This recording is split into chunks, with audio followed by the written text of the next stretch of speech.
अस्सलाम वालेकुम नाज़रीन, पकड़ प्रोग्राम में रिजवान वट्टू आपकी खिदमत में हाज़िर है।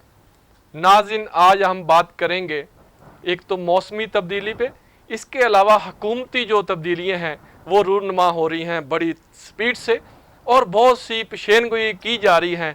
इमरान खान और नवाज शरीफ का बैक टोर पे जो है राब्ते शुरू हो गए हैं। हो सकता है कि इनके जो हैं मसाइल का हल हो सके। इसके अलावा देखा जाए जो सैलाब में जो लोग मुतासर हुए, इस दफ़ा जो मुतासर हुए पूरी दुनिया ने देखा कि सबसे ज़्यादा जो पाकिस्तान में सैलाब आया है वो पाकिस्तान में आया है, जिससे आम आदमी की जो आम आदमी की मुश्किलात हैं वो मज़ीद बड़ी हैं। तो इसी पे आज ये बात करेंगे। हमारे साथ पैनल में मौजूद है doctor Mohammad Arshad, CEO Gausia international private limited, और साथ ही मौजूद है Chaudhry Mohammad Aslam, advocate high court Islamabad, और इसके अलावा प्रोटोकॉल ऑफिसर बेनजीर भी रह चुके हैं। तो इनसे जानेंगे जो इनके पास राज हैं, वो इनसे जानेंगे कि ये क्या कहते हैं। जिस तरह सिंध में अभी हालिया बारिशों ने तबाही मचा दी, और इनसे जानेंगे कि पीपल पार्टी का जो है आने वाले इलेक्शन में क्या सूरत हाल होगी, क्या वो अपने आप को दोबारा वहाँ वज़ीर आला मुंतखब करवा सकेंगे या फिर इमरान खान जो है उन्हें शिकस्त देगा। इसी बात करेंगे। सबसे पहले आते हैं डॉक्टर मोहम्मद अरशद साहब की तरफ। डॉक्टर साहब, मैं गुफ्तगू का आगाज़ आपसे करता हूँ।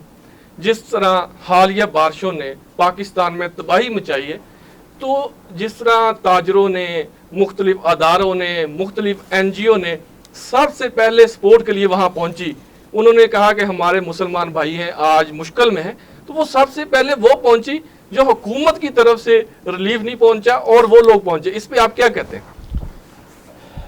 बिस्मिल्लाहिर्रहमानिर्रहीम। भट्टू साहब, शायद आपको याद हो कि आज से 1.5-2 माह पहले मैंने यहाँ इसी प्लेटफार्म पे एक प्रोग्राम किया था, और उसमें मैंने ये जो सैलाब का इशू है और उसको हाईलाइट किया था। मगर मैंने हाईलाइट सिर्फ इस्लामाबाद रावलपिंडी की हद तक किया था, शायद आपके इल्म में हो। जी जी बिल्कुल। तो सूरत हाल ये है कि जो सैलाब आया है और सैलाब का आना और बारिशों का आना वक्त से पहले महकमा मौसमियात ने बता दिया हुआ था, मगर ये मौजूदा हुकूमत या बाकी जो अदारे हैं उनको इस पे काम करना चाहिए था। क्या फौरी काम क्या हो सकता है, यही है कि लोगों को आगाह करते ताकि वो अपनी जगह से मूव हो जाते। उनको बताया जाता कि ये हालात वाक़यात हैं कि आप सैलाब आने वाला है, आप यहाँ से मूव हो जाएं। तो क्योंकि हालात 4-5 महीने से लेकर गवर्नमेंट के अपने मसले मसाइल और अपोजिशन के मसले मसाइल इस हद तक हैं कि वो उनको अवाम के मतलब जूँ तक नहीं रेंगती। तो सैलाब के मतलब थोड़ा सा मैंने इस्लामाबाद पिंडी के अलावा अब क्योंकि मैं जापान से होके आया हूँ, 1 महीना रहा हूँ मैं जापान के तकरीबन 25-30 शहर घूमे हैं। वहाँ क्योंकि सारा पहाड़ी इलाका है ज़्यादा तर, मगर उन्होंने जिस तरह डैम और पानी को कंट्रोल किया है, एक ही मौजू पे मैं डिस्कस करूँगा। बाकी तो काफ़ी ऐसे मौजू हैं जिस पे बहुत टाइम चाहिए, मगर क्योंकि सैलाब के मतलब आपने सवाल किया है तो उसकी एक मिसाल मैं आपको देता हूँ कि मैंने उनके इस पानी को जिस तरह उन्होंने कंट्रोल किया हुआ है पूरे मुल्क में। क्योंकि मुल्क आप जब नक्शा देखेंगे ना तो वो ज़मीन इतनी हमवार नहीं है, ज़्यादातर वो पहाड़ी इलाके हैं। पहाड़ी इलाकों को उन्होंने इस तरह मैनेज किया हुआ है कि स्टेप बाय स्टेप, जैसा कि मिसाल के तौर पर हमारी मारगरा पहाड़ी हैं, उन्होंने एक शुरू में छोटे डैम बनाए, उसके आगे जहाँ 2 नाले बनते हैं वहाँ डैम बनाया, जहाँ 3-4 इकट्ठे होते हैं वहाँ डैम बनाया, और डैम छोटे छोटे बना के उस पानी को कंट्रोल किया। और जितनी ज़रूरत है आगे उन्होंने एक नहर टाइप पक्की खाल जिसको कहते हैं बड़ी वाली वो बनाई, उसके अंदर उतना पानी डाला जितनी वो उसकी कैपेसिटी है।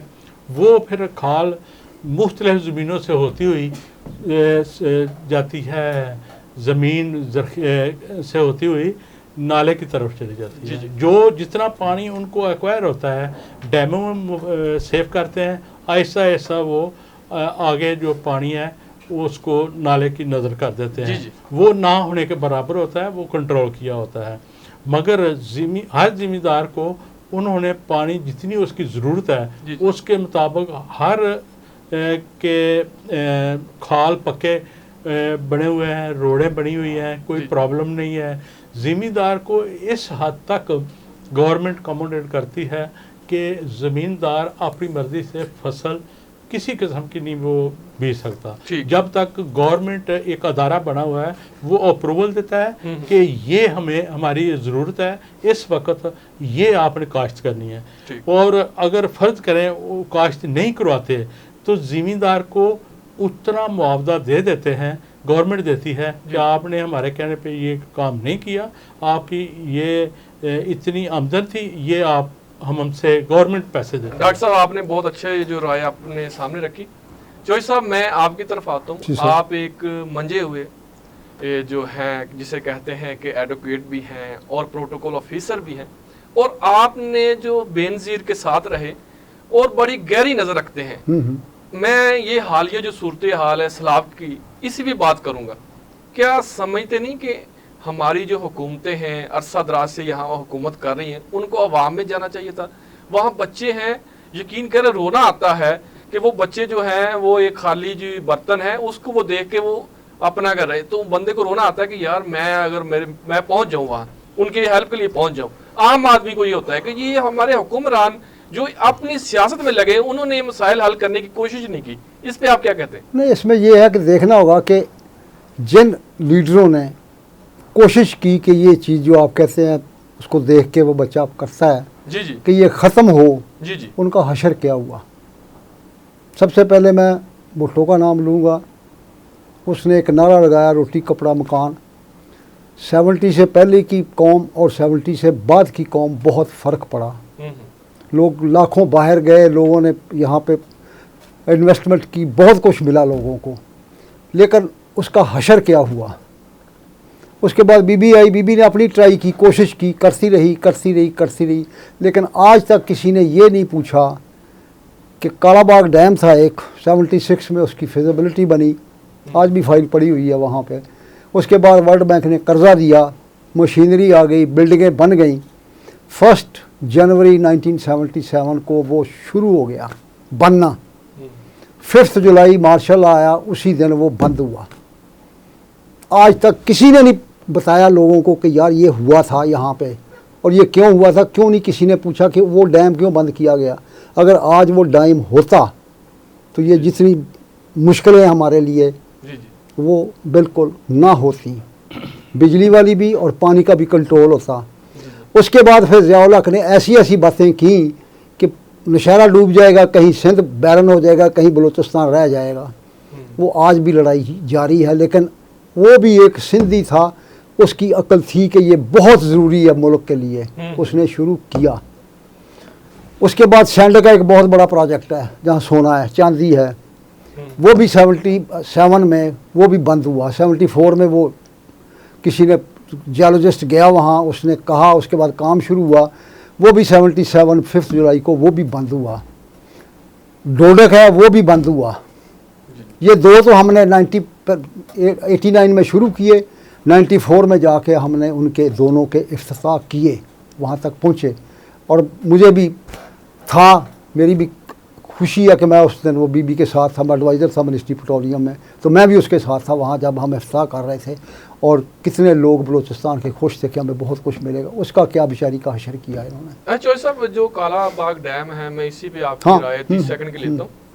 ये बहुत, जब भी कोई ऐसा प्रोजेक्ट स्टार्ट होता है जो एक आवाम के लिए अवामी प्रोजेक्ट होता है, तो इसको भी सियासी और साजिशों का जो बना दिया गया कि ये जो है ये ऊपर, जब ये अगर इसके कंट्रोल ना किए ये नौशेरा सारा डूब जाएगा। हालांकि नौशेरा से वो बहुत कम नीचे है, और अब जो सूरत हाल होगी उससे ज़्यादा बढ़ के अगर ये डैम बन जाता जो अभी सैलाब की सूरत हाल हो सकता है वो ये कंट्रोल होता है, सारा कंट्रोल होता है, वो कंट्रोल होता है। यही मसला है ना। ये साजिश क्यों की जाती है जब भी कोई ऐसा ये सियासी नहीं है, ये सियासी नहीं है, नहीं ये सियासी नहीं साजिश ये क्यों? बाहर के मुल्कों का मानना है आपने एक बात के, ये आपने नहीं करना।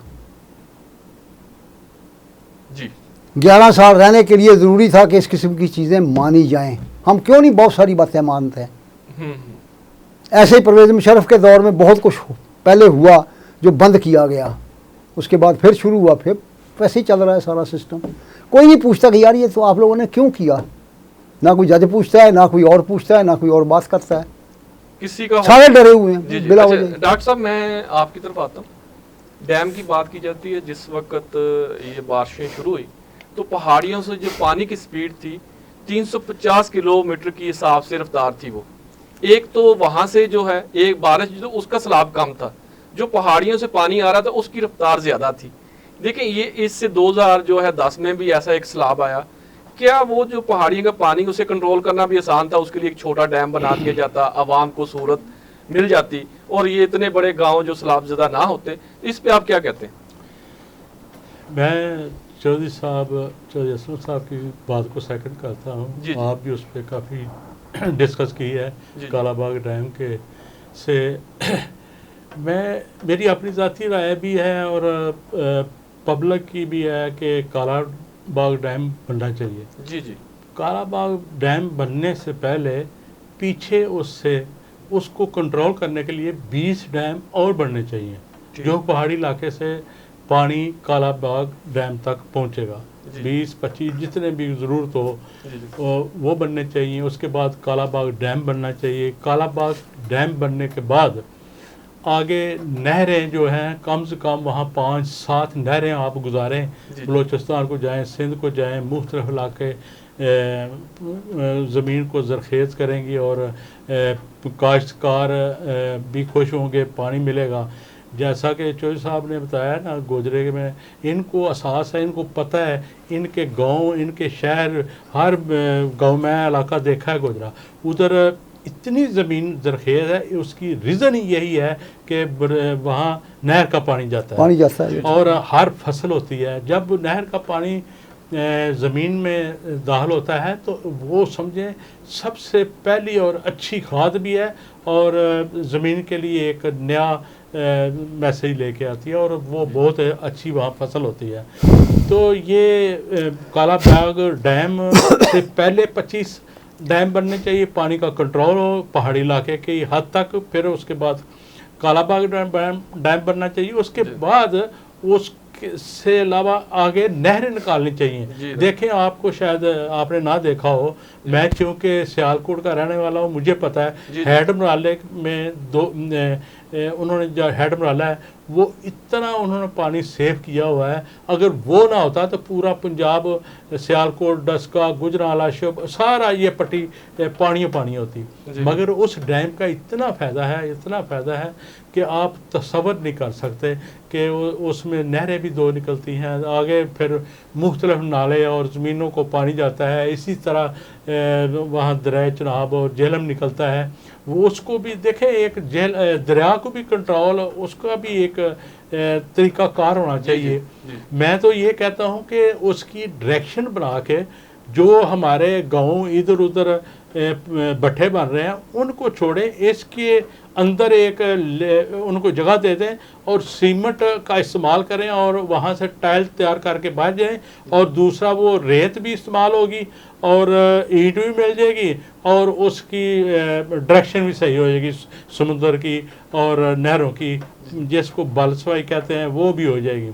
ये गवर्नमेंट को स्टेप लेने चाहिए ताकि ज़िम्मेदार को फ़ायदा हो। ज़िम्मेदार को फ़ायदा होगा, सहूलत होगी तो फसल ज़्यादा होगी तो हर घर में पहुंचेगी और मुल्क से बाहर भी जाएगी, हर बंदे को फ़ायदा होगा और मुल्क से बाहर भी। अच्छा साहब, मैं आपकी तरफ आता हूँ। पाकिस्तान जो है, आपने प्रोटोकॉल ऑफिसर है बेनज़ीर के, मैं बार बार इसलिए कहता हूँ कि आपने हर चीज़ को देखा है।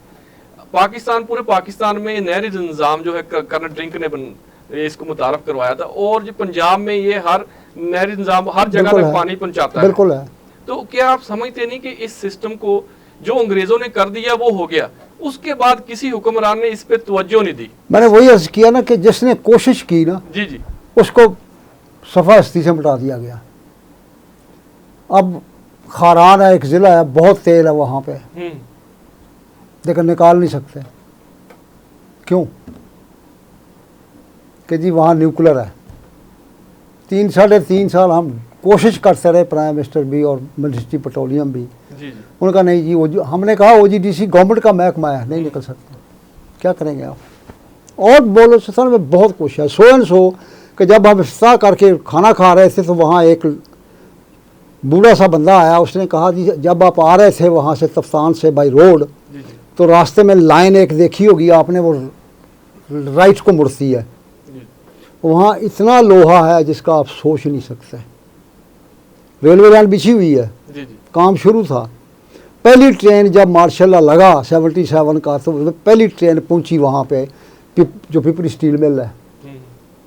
रातों रात DG MD बदल गया, जो चेयरमैन था उसका, और जब गाड़ी पहुंची और उन्होंने किया, उन्होंने कहा जी ये लोहा ठीक नहीं है, इसलिए कि जो ऑस्ट्रेलिया से आता है, जो उस वहाँ के बंदे की सोच थी, अंदाज़ा करें कि उनको कमीशन वहाँ ही मिल जाता है, इसलिए ये लोहा ठीक नहीं है। ये बड़ा ज़बरदस्त लोहा है और बहुत ज़्यादा है, यहाँ पे नहीं निकला, आज तक नहीं निकला वो। अच्छा सर, मैं एक सवाल और करता हूँ। एक भुट्टो और जन्म ले रहा है, वो अब जाता है गरीब लोगों में जाता है, अपनी तस्वीरें बनाते हैं, उनकी हेल्प के लिए वो जा रहा है।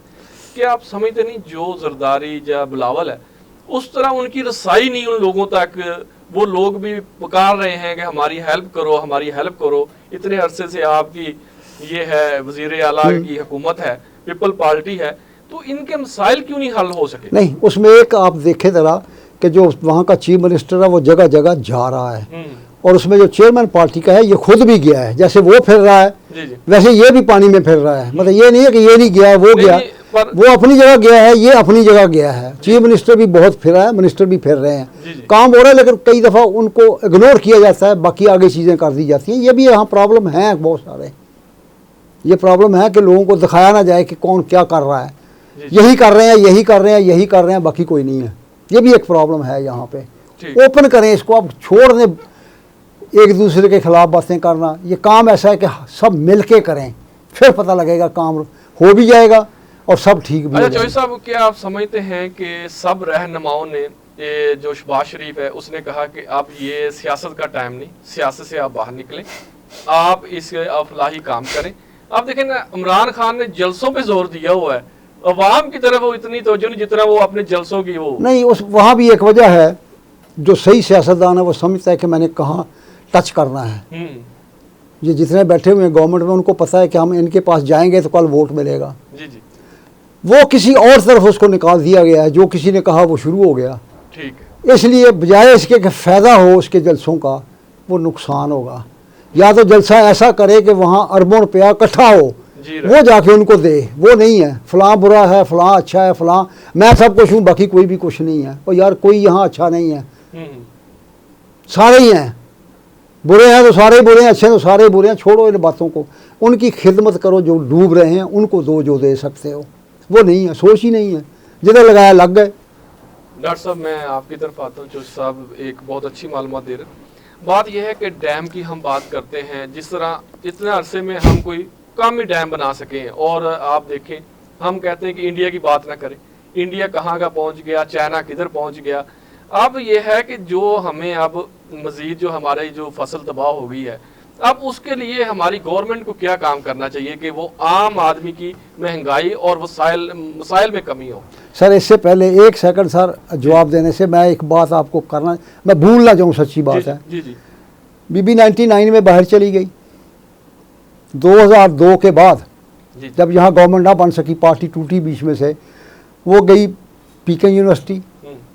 क्वेश्चन था कि ये बाद में आज़ाद हुए, हमसे पहले तरक्की कैसे कर गए। फिर गई कोलालमपुर, फिर गई टोक्यो, फिर गई वो जनूबी कोरिया और सिंगापुर, स्टडी करके फिर वो गई सर्वस पैलेस जहाँ पे नवाज शरीफ ठहरा हुआ था।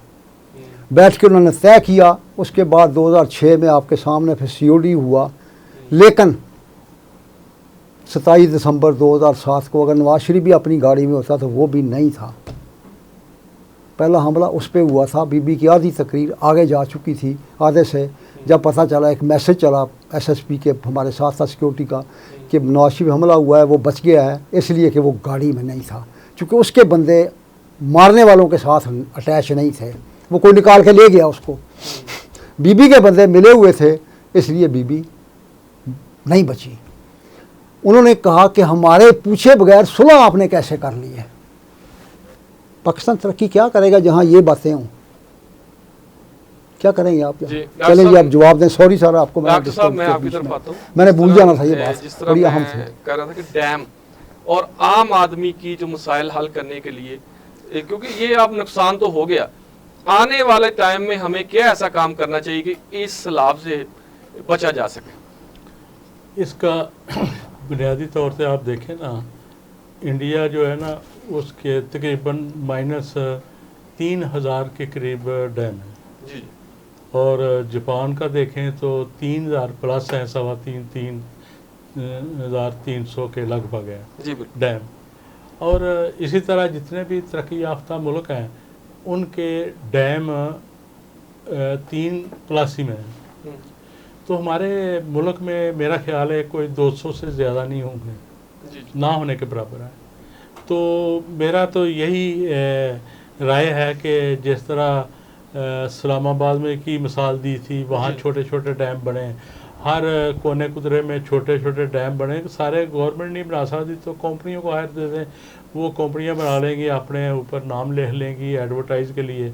उसके बाद कम से कम हमारे मुल्क में ये 1-2 साल में कम से कम 1000 के करीब डैम बनना चाहिए। छोटे छोटे डैम बनाएंगे तो फिर बड़ा डैम भी शुरू हो जाएगा, वो भी फिर वो छोटे जो डैम बने होंगे ना वो बड़ा भी कामयाब इसीलिए होगा कि वो पानी उसको कंट्रोल कर लेंगे। तो ये बुनियादी तौर पे डैम ही पानी का जब आप पूरे मुल्क में कंट्रोल कर लेंगे तो हर जो ज़मीन है, हर जहाँ भी बलूचिस्तान में है, सिंध में है, जो काश्त काश्त के काबिल नहीं है, पंजाब में भी कुछ इलाके हैं, तो ये जब पानी मिलेगा सैलाब का और डैम का और वो काश्त के काबिल होगी और काश्त भी खुशहाल होगा, कम खर्च पे ज़्यादा आमदन होगी और खाने पीने के लिए वाफर मकदार में सब्जियां, गंदम, चावल वगैरह होंगी, हमें बाहर से मंगवाने की ज़रूरत नहीं पड़ेगी। चौधरी साहब, लास्ट के प्रोग्राम में लास्ट में आप क्या मैसेज देंगे? मैसेज ये है कि सब मिलके काम करें। आज भी अगर आपने इस मुल्क को तरक्की देनी है या इसको 71 टाइप बनने से रोकना है तो judiciary, armed forces, political leaders और प्रेस, इनके जो बंदे हैं वो आपस में बैठ के तय करें कि मुल्क को क्या करना है हमने, अदरवाइज गड़बड़ हो जाएगा। चौधरी मोहम्मद असलम साहब, बहुत शुक्रिया आपका तशरीफ लाने का। डॉक्टर मोहम्मद अरशद साहब, आपका भी बहुत शुक्रिया। नाज़रीन, जिस तरह ये सैलाब आता है हर साल, वो हज़ारों जाने और उससे बहुत से नुकसान होते हैं, इसलिए मिल बैठ के इस मसाइल का हमें हुक्मरान, जिस तरह चौधरी साहब ने कहा, सब अदारों को बैठ के हर अदारे का एक एक जो है बंदा लेकर उसकी एक कमेटी बना के इस मसाइल का हल निकालना चाहिए, आम आदमी के लिए और अपने के लिए भी सोचना चाहिए। आज के प्रोग्राम से रिजवान वट्टू को इजाज़त दें। अल्लाह निगहबान।